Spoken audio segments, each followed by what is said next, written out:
It's working. It's working. It's working. Okay.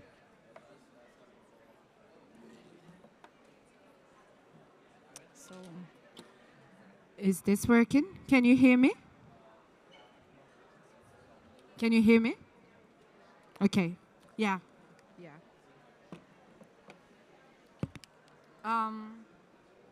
Morning, everyone.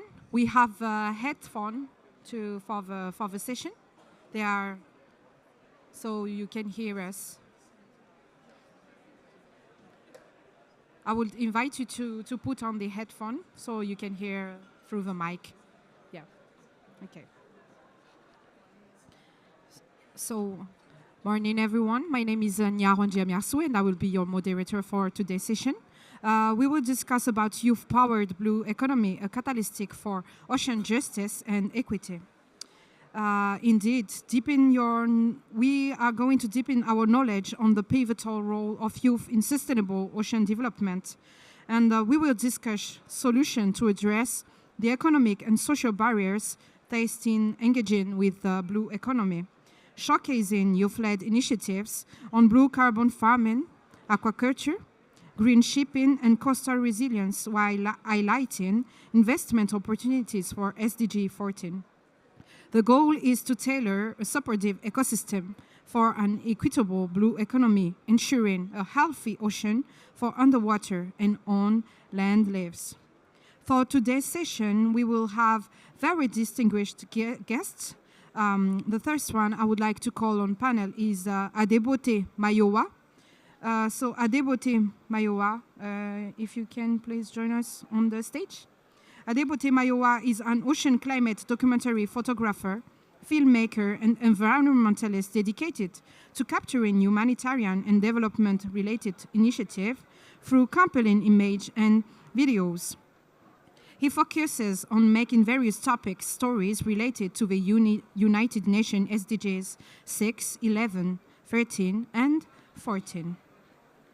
Our second panelist is online. She is Metia Safira Fakraini, part of Yungo Ocean's Voice. Metia is an Indonesian aspiring conservationist who has been studying ocean science up close.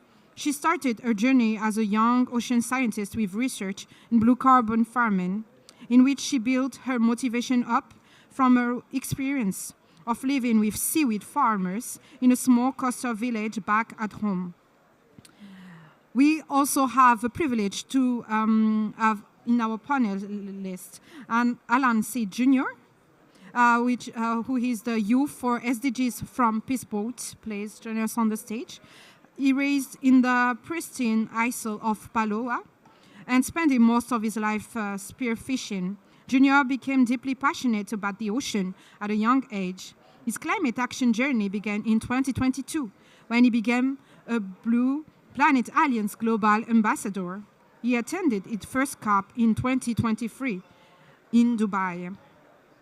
His experience at COP inspired him to learn more about fighting the climate crisis, so he recently completed a 6-month training with the Climate Youth Negotiator Program. And we also have on our panelists today,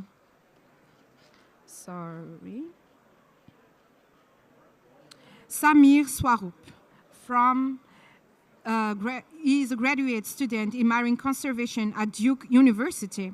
His research is on implementing MPAs and assessing conditions for positive biodiversity and socio-economic outcomes. Prior to Duke, he worked with local communities and the Maldivian government to expand and implement new MPAs. His research involves estimating long-term economic outcomes of MPAs and proposing policies for MPAs that benefit all. And for today, I will be the moderator. I'm an agronomist trained in specializing fisheries in Madagascar, and I also serve as a climate advocate for Madagascar. So we will start directly. Metia, you're already online. Yes, can you hear me well? Yes, we can hear you. Okay. Yeah, thank you for joining us today. I know it's a little bit difficult. She was supposed to be here, but due to due to a lot of things, she didn't make it. So my first question will be, as a scientist, what challenges do you face in accessing resources and investment to pursue innovation in the blue economy, and how can this be addressed? Okay. Thank you very much. First of all, I would like to say greetings. Hi, everyone. Assalamualaikum, Shalom, Om Swastiastu, Namo Buddhaya, Salam Kebajikan. Good evening from Indonesia. Well, the sun is setting here, and I'm thrilled to spend this Saturday night with you and sharing more about what is at stake when it comes to oceans, justice, and equity. And regarding to your specific question about the challenges that I face, maybe if I can tell a bit of my story, how I could started my blue carbon research, blue carbon farming research. So at that time, I was in the state that I tried to follow my inner curiosity with no funding available, and my supervisor also didn't have any funding to support my research. So what I did is just talk to more and more people, including the conservation NGO, and unfortunately, they also do not have the funding. So finding funding is kind of like a long game, but if you really put hard work to it, you will be landed on something. And thankfully, at the end, I landed on the small grant, a research grant that they have the mission, like the International Foundation that is based in Indonesia. They have a mission and common interest to also fight for the climate change. And they said relevance in their mission, and they try to give me the opportunity to apply for the grant.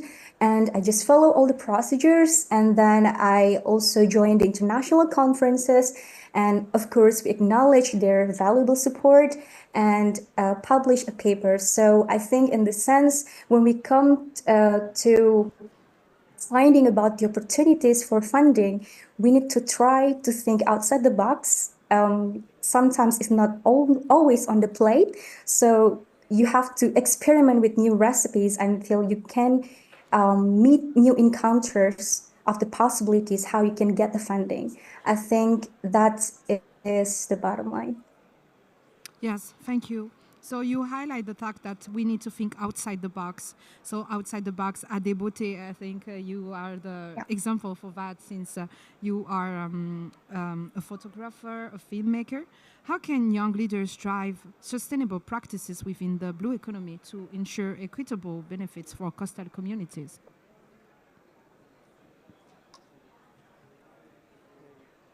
Yes, it's working. It's working through. Okay, yeah, all right. Good afternoon, everyone. I want to start by saying a very big thank you for giving me this opportunity to answer your question.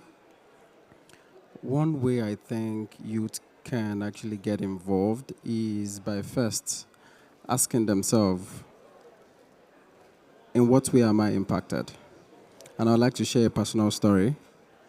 For years, I've been hearing about climate change conversation. I've been hearing about, everything about the whole climate change conversation. And I thought there was nothing I could do about it, even up to the point where my grandmother's house was flooded. And overnight, there was a very big surge that came, and then came on that community and then wiped about half of that community just in about 6 hours. Very big, huge surge, right? And I saw it as, okay, maybe just one of those nemesis. I didn't know what to call it. And for years, the pain kept going on in my heart. I felt really bad about it. And I thought I could do nothing about it, not until, say, some 4 years ago when it crossed my mind that I'm a photographer. I used to be a photographer. I used to take pictures of babies, events, weddings. It crossed my mind that I could do something about it, right? So what I did was I went to my grandmother's village, spent about 2-3 weeks there, familiarized myself with people, and then I started documenting how this this impact, how it affected everybody, right? And as God will have it, I took the photographs, and again, I was stuck. Okay, what do I do next? I have all of the images, how people are impacted in different ways, and I didn't know what to do.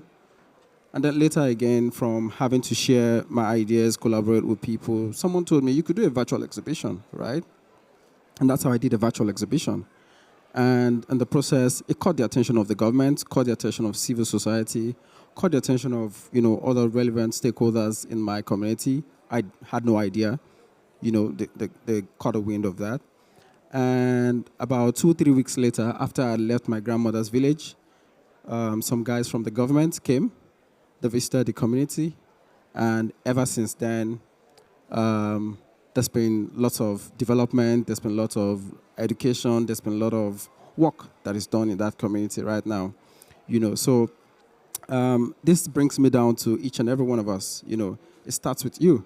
You need to ask yourself, okay, what's my strength? What's my area of strength? What can I do best, right? And you find out that there is always a connection between you and the environment. There's always a connection one way or the other. And from there, if you keep at it 2 months, 3 months, sometimes 6 months, you realize that you're already making an impact. And pretty much that's it for me. Thank you. Yeah, thank you. So to sum up, maybe when you did the photo of a picture, you didn't realize back then that it was documentation that can raise awareness. So it's practically to collect data. So he collect data and he share facts. So it's very powerful because you use picture to raise awareness. And when you see a picture, it's more powerful. So Samir, how can regional and international collaboration amplify youth efforts, like Adebote said, in the blue economy and address shared challenges like climate change impacts on ocean resources? Yeah, can everybody hear me? Yes, Okay. perfect. So on the regional front, I can talk a bit about my project in the Maldives, where we had to advocate for expanding the marine protected areas that they already had. The argument we had to make was an economic one. The government wasn't willing to do that because a larger MPA means less area to fish, which, their argument was leads to more food insecurity. It's less advantageous economically for them. And so the argument I had to make was, can we show them that the opportunity cost of foregoing a larger MPA was greater than letting them have the MPAs exist as is? And that's where the regional coordination came in, where we went around collecting data from resorts, from boat operators, from travel partners, from the Ministry of Tourism to understand how many people were actually coming into the Maldives just for tourism purposes. Because we felt that if we could just show that the money coming from tourism, from the healthy reefs of the Maldives, was enough to outpace the economic growth that would come from the fisheries, we could make a case for expanding the MPAs. And that's why I think regional coordination like this is important. It lets you just get data from a variety of stakeholders, and that just lets you make a really clear economic argument for showing why a healthier ocean leads to better diversified economies. And yeah, I think in essence, the hypothesis that a healthier ocean just leads to better long-term economic outcomes tends to stay true. And so regional coordination is important for that. So regional coordination is important, but Junior, how can youth participation in policymaking influence stronger protection for marine source and ensure justice for communities dependent on these ecosystems? Sorry. All right. Can you guys hear me? Yes. Thank you, Neve. First, I want to thank the organizers for giving us all this opportunity. It's a rare occasion we get to come out and share our Pacific Island stories, so I'm just grateful and blessed to be here, so thank you. But in Palau and the rest of the Pacific, our countries, we need the ocean to survive. It's our livelihood, it's our identity, and we depend on it for our economy and for our way of life. So the challenge we see as youth there is, like some of my colleagues have mentioned, is there's a lot of barriers for youth when it comes to engaging in dialogue and decision making, and finding ways to be included in blue economy.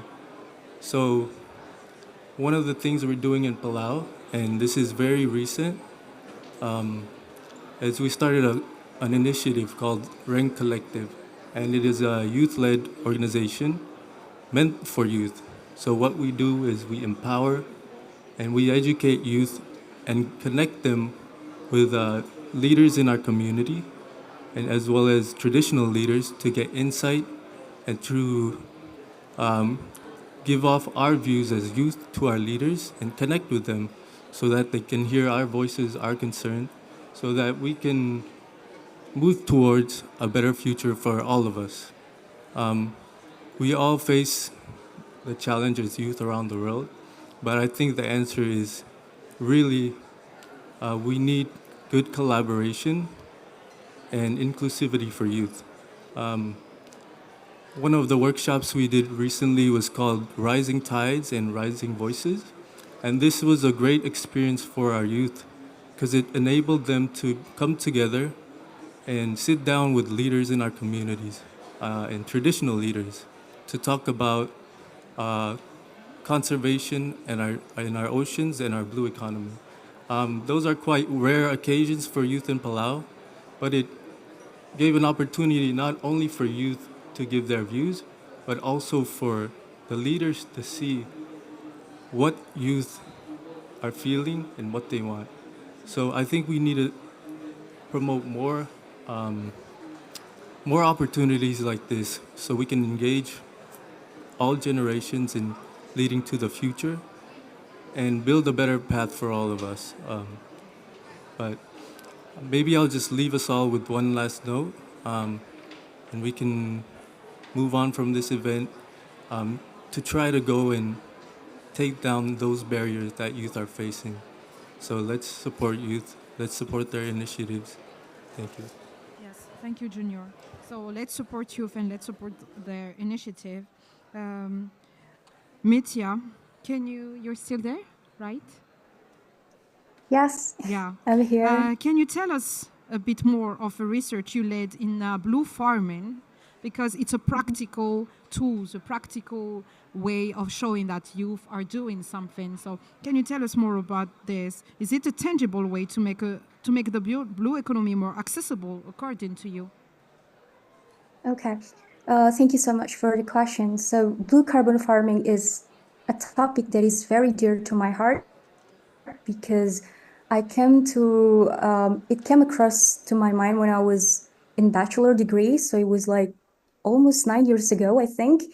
And this research was not gaining interest or at the time because people are going for the mangrove for blue carbon. But then what I tried to follow is my inner curiosity. So before we talk more about it, let's refresh a bit the science we learned back in high school. We see that photosynthesis, right? So plants like the seaweeds are doing this. With the help of sunlight, they convert the carbon dioxide from the air into their leaves, into the seaweed that we eat, and the oxygen, the air we breathe. So I tried to ask myself, isn't it amazing that if we can absorb carbon dioxide and later on we harvest the seaweed as it grows? What if we could design a grid of seaweed farms where we carefully manage the planting, the growing and harvesting, and we can effectively maintain the flow of carbon in and out, the carbon flux in that ecosystem? So it bases the idea of carbon offsetting. So we may heard about the carbon credits. Of course, unfortunately, the seaweed ecosystems is not gaining high interest up to this day for absorbing the carbon. But what I tried to do is I talked to my potential supervisor at the time, pitching the idea, and then go to the conservation NGO, and then try to collaborate. And then with some bumps into finding the funding, but fortunately I landed on one. And I try to talk the people there, local people. I try to live there as like the seaweed farmers live, and I'm happy that I finally got this unique opportunity because it was a truly village lifestyle. It is far from urban life that we know, and they produce a really tiny amount of carbon footprint, I would say, compared to the urban areas for sure. So there I tried to see how they cultivate their seaweeds. And I remember so well, there was this one farmer that I talked to. He said, I hope, when I'm asking him about what is your hope for the seaweed farming, and he said, I hope that this time I will not be failed again at harvesting. So unfortunately, seaweed farmers are still facing the devastating impacts of climate change that is very, very close to their home. The extreme weather really hindered the seaweed farms and they cannot really live. Our friend Said has said that about depending on the marine resources, right? And this is very relevant because when we talk about equity, I think of three. The first is livelihoods, the second is governance, and also the third one is ecosystem health. So there are intricacies between among these three elements that we need to preserve. And it also needs some collaboration and link back to the question by Nia Aro that asking whether the blue carbon farming is a tangible solution or not. I would say if we see the sustainability as not a sole dimension, which is the environment, it is three, it is environment, it is social, and also economics. I think this is a tangible solution that really deserve more research and innovations. For example, in Indonesia, we have a startup that is working with local seaweed farmers as well in other part of area. They try to they try to make a seaweed glasses that we can use this glass, so to replace the plastic. They make the bioplastic come made up from seaweed, and they try to empower the community to make them, and they try to create this so the people, the buyers, of course, the consumers can drink with the seaweed glass, and then afterwards they can eat the glass. So I think this kind of innovations is a breakthrough that the youth can also take part in the upcoming years, I hope decades, I hope until the end of time. So yeah, I think it is a worthy chance for further innovations. Yeah, yeah. Thank you. Yeah, thank you for that. So there's a lot of innovation, there's a lot of project going on, but Samir, maybe can you let us know more about your work on policy impact? Because you can't do project without policy, without strategies. So on policy impact on biodiversity and socioeconomic well-being of communities and wildlife in West Papua and Indonesia. Yeah, absolutely. So my research tends to take on three dimensions. So the policy side, as you mentioned, the economic side, and the conservation side. And on the policy front, I think what we typically try to advocate for is local governance models. So can we get the local coastal communities policies that empower them to steward the MPAs that we're trying to implement and expand? And that's where I think facilitating interactions between policymakers and local communities is very important. But before you do that, you have to engage in the task of capacity building. So, especially on the youth front, a lot of the younger local populations that I end up working with MPAs, working with the ocean from a conservation point of view is something that's very new to them. They have full-time jobs as fisher people, they have full-time jobs as farmers, they have full-time jobs as all these other professions. So can we find a way to build their capacity to manage these oceans that fits into their daily routine, that doesn't feel like an extra task on their plate? And that way we can get them to engage even further into this task and get them to engage with the policymakers. Because the policymakers, for the most part, are pretty excited to work with local communities. Because for them, it's one less task off their plate. They don't have to come down to the waters to manage the MPAs if they can hand it off to someone else. So that's the incentive for them. So what that can look like is, I'm by trade a data scientist. I work a lot with technology solutions. And so one thing I like to do is build smartphone apps. And what I find when I work with fisher people is they oftentimes record the amount of fish that they're catching on a daily basis. They do it very manually. If I can build an app for them to record their fish on the phone, well, that's capacity building by itself already. Now they have a whole app in their hands that can help them manage their waters, and they don't have to do anything extra to that. It's just a part of their routine now. Yeah. I hope that answers the question. Yes, exactly. So we talked about smartphone app, but also photography. So for photography, would it be possible to use photography as a tool that can also serve ocean justice and the blue economy? Photography. Yes. Yeah. So can we use photography as a tool that can also serve ocean justice and the blue economy? Okay. Let me start by saying this. In the part of the world where I come from, Nigeria, the population in Nigeria is about 200 and going to 250 million people. And we have about 9 to 10 states in Nigeria that lies across the ocean shore, right? And this 9 to 10 states contribute to about, say, 25% of the national, population. So this gives you an idea of the millions of people that reside in these coastal communities, right?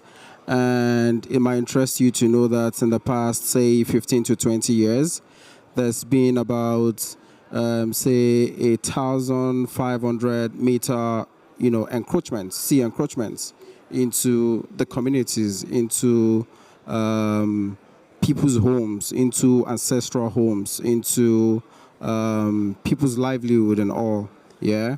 So, and unfortunately, majority of those people in this part of these communities are not very educated. So a lot of time when we speak climate change in the national level in the cities, they don't get connected. They don't understand. So what photography basically does for me, it's like a universal language. The educated understand it, the non-educated understand it, because they can see, they can understand. Before now, when you go online to check climate change and you find pictures of polar bears and ice, I mean, it doesn't connect to us in part of Africa. We don't experience ice. We don't even see or know what polar bear is, right? I've not seen a polar bear before. So, but when you have photograph of a farmer whose crops has been eaten by locusts, for example, anybody can understand that. The farmer that is not educated can understand that. He can see, he can connect to that story, right? So the truth is, photography has been a very powerful tool for me, to try to educate people, to try to enlighten people, aside from it being a form of evidence to all of the data, scientific data. It's also a way of getting people to emotionally connect to what the problem is. I've also tried in time past in one of the community I spoke about earlier, we've tried to gather. So in some of these coastal communities, what we do is we try to get climate champions in these communities. And in Bluer Africa, what we do is we try to give some of those people some resources, because a few of them, at least to an extent, are quite educated.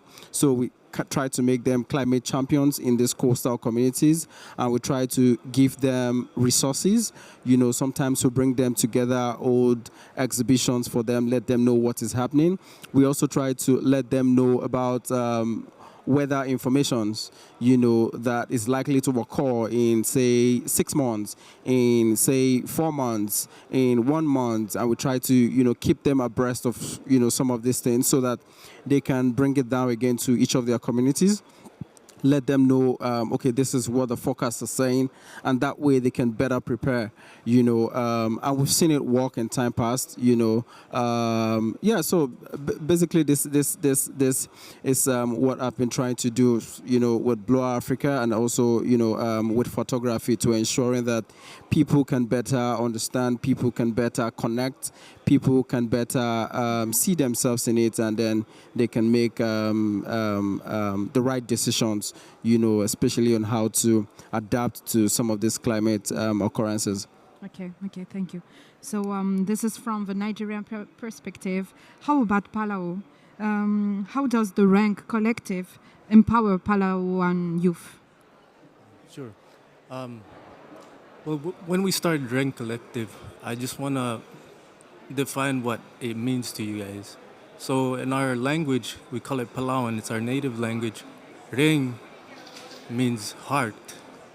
And so we created Ren Collective as a collection of young hearts. And we want to showcase their soul to the rest of our country, right? What they want. So how do we empower them? That was one of our biggest questions. And what we came up with is we have to provide opportunities for them. Like my colleague mentioned, a lot of our coastal communities don't have the capacity. They just don't have the right expertise. They don't have opportunities to build on their capacities. So we need to provide those for them. Some of the things that we've done in the past is we've connected them to experts that are also youth. So kind of like role models to them.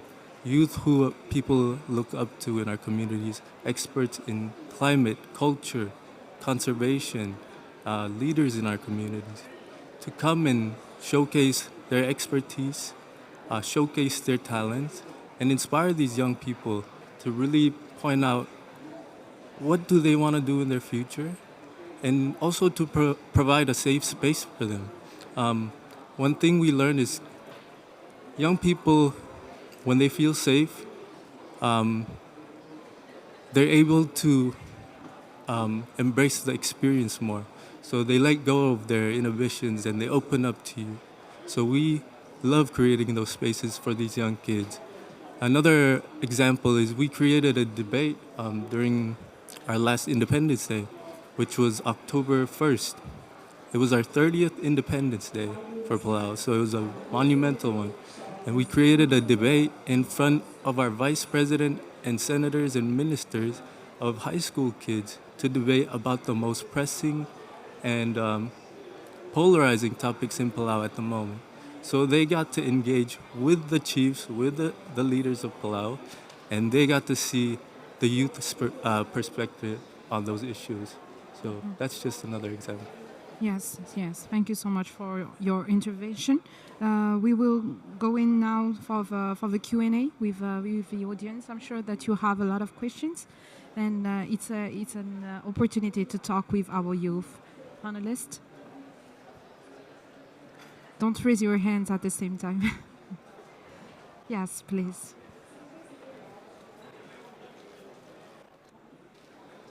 Hi, Ansam from the Maldives. I'm president of a local NGO that we are working on environmental education. And we've got an element in our toolkit, Coral Reef Education Toolkit, that it's designed in a way that we're trying to foster intergenerational dialogue. So even though it's aimed at children, it's aimed in a way that their teachers, their parents, guardians, whoever can take part in the activities with them. I was wondering if you had any perspectives from the older generation that you engage with the youth on how their experience was with engaging with the youth? It's for junior, right? Yeah, sorry. So far, it's been amazing. We've had overwhelming support from our leaders, from our ministers, our vice president. Our president came to be our keynote speaker for one of our events. So they're so supportive, and they want to see youth do more things like this. And just from a youth perspective, we were tired of waiting for the leaders to give us opportunities, so we went and made it for ourselves. Thank you. Yes, next question. Yes, please. Hi. Oh, it was really interesting. Thank you. I wonder, do you have any messages for the youth of the United States or Europe or China? The youth not represented up there. What would you say to them if you could? Samir, you don't want to answer? Mitya, you want to answer to that? Hi, sorry, would you please repeat the question? If you I can, didn't really hear. Thank you. what would be your messages for the government, for the United Nations around the world or other countries? Okay. Okay. That's a really good one. Thank you. I think my message would be is don't stop to move forward. And by this mean is try to really engage with the most affected one and just try not to get so much theoretical in the sense is try to design perfectly let's say a theory of change, for example, or a blueprint of change, however you want to call it, without really saying firsthand what the communities are really perceiving. And I think that is one of the greatest challenges that many institutions have already faced. They try to mirroring the designs into what it should be in the nature, in the ecosystem. But the nature is also complex by its own. The dynamics is incredibly, sometimes it's unpredictable. So try to empower those people that live there. So these people can also continue preserving their home even without a projects to be introduced. I think that's what I want to say. Thank you. Adebote, you want to add something? Just to be very clear, are you asking for our own thoughts to the United Nations or to youths in developed countries? I just wanted to get that question clear again. Well, I originally asked about youth, but I actually think the other question is even better, so you can answer either one. Okay. I must be very realistic here. I haven't been to the United States. I haven't been to, a lot of these developed countries, right? So I may not be able to entirely have a grasp of how it is in some of the places you mentioned.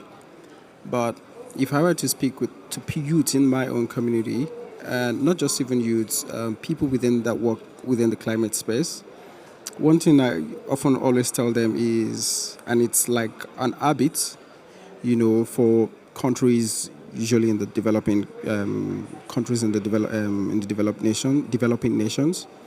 Oftentimes the youth talks about finance. I'm not saying finance is not good, right?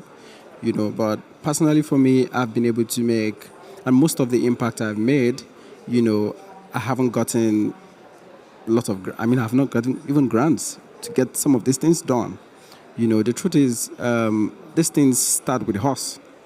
In my car, for example, a lot of people wonder why I have bottles. And it's because every water, drink, whatsoever it is I have, I just end up dropping it in the trunk, and everybody's like, why do you have bottles, right? So what I then do is after it's, very much, I call, there's a scavenger. If you check, okay, I'm not sure I have it. So I just called some of those guys, okay, come, and then they come pick it up. So that's like an action that I'm taking. And by extension, I've, been passing it on others. So really, it's not about always trying to finance. Let's get grant, let's get money. No. That's one message, big message I tell people a lot. Before you even get the money, there's a lot that you can do. There's a lot of impact that you can make. So why not start by making that impact, right? I think I should stop here. I'm not sure if I entirely answered your question, but thank you.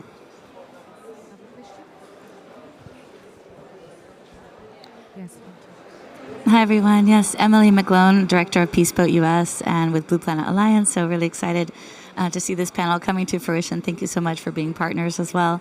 I wanted to ask all of the youth actually, seeing as this is known as kind of the finance COP, and we're talking about blue economy and inclusivity and diversity, what is your hope for this COP for youth leaders and investment into projects around blue economy? What do you hope that people will come away with, and how can they help to bring your projects to fruition? If you could have one ask or one hope for an outcome of this year's COP. thank you. Samir? Yeah, I'm happy to get into that, and I'll be hopefully specific. Um, so I'm following the loss and damage negotiations for AOSIS, the Alliance of Small Island States, because I believe them to be the most vulnerable. They're also my home.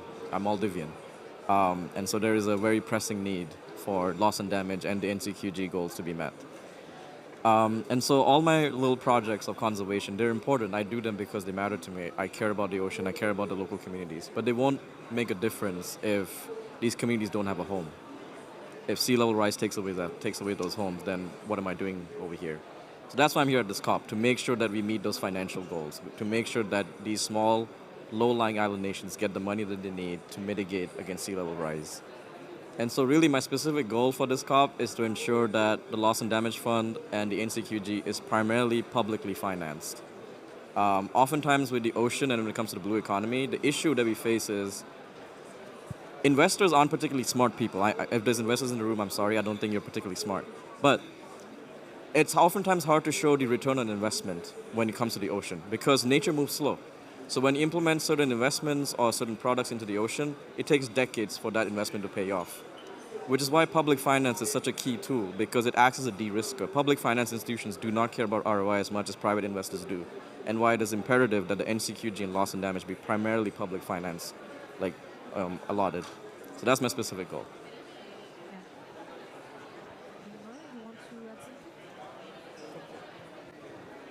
We have a follow-up here, I think.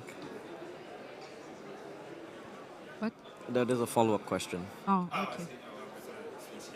Oh, okay. Junior, you want to jump on that? Just to clarify, the question was, what am I hopeful for this COP? Yes. Okay. What will be your hope, your goal? This is my first COP as a negotiator, so I thought hope was a lost vocabulary in my dictionary, but no, it's been quite an interesting experience so far. I'm following Just Transitions, and it's gone nowhere. I know that's not the focus of this COP. They call it a finance COP. So, since they do focus on finance, I'm hopeful, I guess, that they do have an outcome. Any outcome, everyone needs it. We just need to see that these types of conventions are actually effective. Yes, thank you. We don't want to just keep this going year after year and see nothing come out of it, because people truly need these. So that is my hope. What about Mitya? You didn't hear the question. Hello, thank you very much for the question. I think that's a big question. I only have the opportunity to went to COP in COP 26 Glasgow, and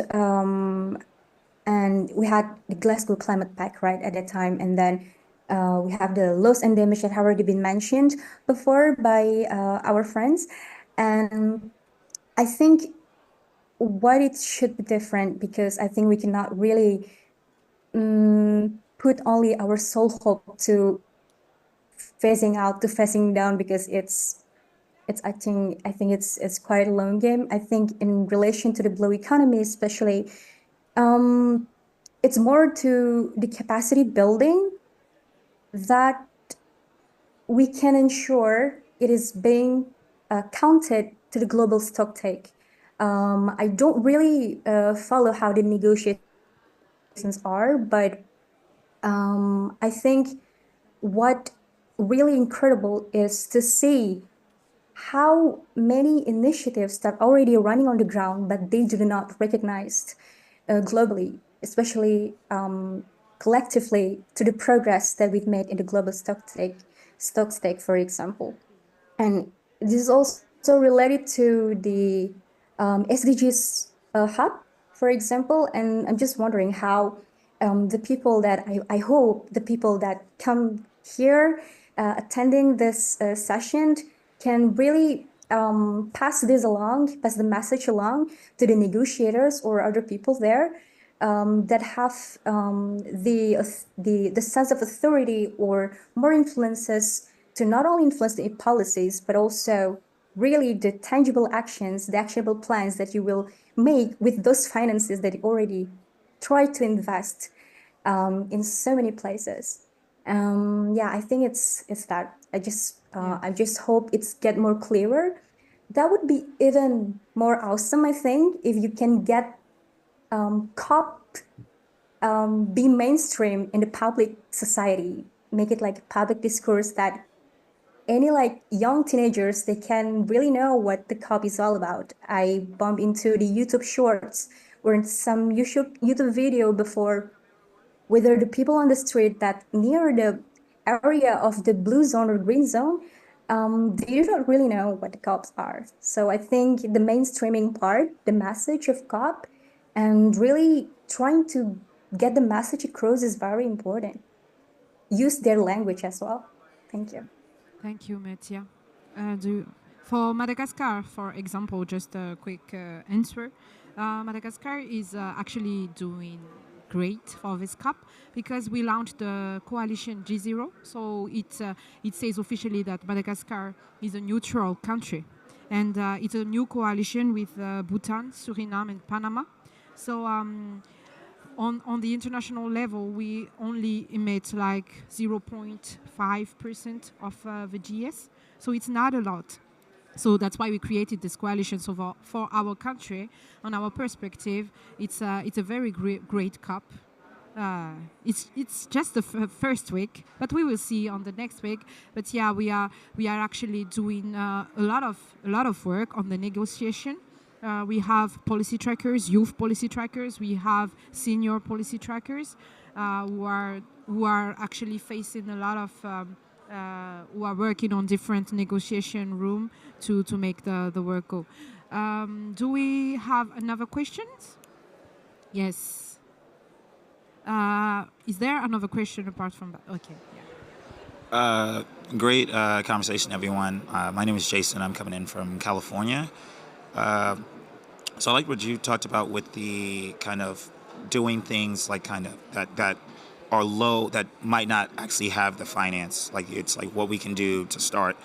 And so this could be a question for anyone to kind of answer. But when thinking of youth who are really interested in some of the work that everyone's doing here in different capacities, like what are some recommendations you might have for them getting involved in a way that can be either within their capacity or not as having to uptake as much time, like so some way they can get initially engaged.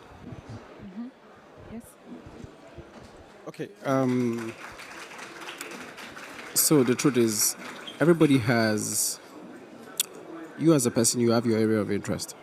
You have something that just interests you a lot, which most likely is different from what the next person seated to you's area of interest is, right? And what I try to do when I speak with people is I foremost try to look at what that person's area of interest is. And the truth is, everyone here, one way or the other, if you look at it, you see that your area of interest, one way or the other, it's attached to the environment, attached to climate change, right? You know, and that's the first thing, that's the first way I try to get to people, you know. If I speak with some people in this particular community, the message that I will be passing in this community, take for example, if it has to be like a fishing community, would not be the same message or the same way I would actually, you know, try to get the people that maybe are affected by oil spillage or maybe, say, air pollution, for example, right? So I foremost try to look at how to narrow it down to each person, their peculiarity and how it affects them. And that's the way I actually, you know, try to get to them, you know. I do have a colleague, for example, I think I would also be having alongside with him an exhibition. He's a music artist, right? And I mean, you can, okay, what does music have to do with climate change, right? But the truth is, there's a whole lot, And from seeing some of his works, from seeing some of his videos, people better understand. And if you look at the way the entertainment and then what's it called now is going now, you see, go on Netflix, you find out there are lots of movies, there are a lot of videos, for example, that has this very good connection, with climate change, right? So what I try to do is I try to talk to each person, understand them first, know what their area of interest is, and then narrow it down to how climate change really is peculiar to this person, and that's the best way I, get into them. Yeah, thank you. Yes, thank you. Question? There's maybe the last question. Thank you. Actually, can I ask two or do I only have one? Okay, It's just one. really short. Okay, just one, really short. So I'm Wasim Dbouk. I'm from the University of Southampton. I'm also representing Lebanon on the Just Transition Work Program. And I'll keep it on that then. So if you have one message, I mean, in the negotiation rooms, the ocean doesn't come up, okay, or the blue economy. And if my question to you is, if you could introduce one item around the ocean or the blue economy that could be discussed in the negotiation rooms under that work program, what would it be?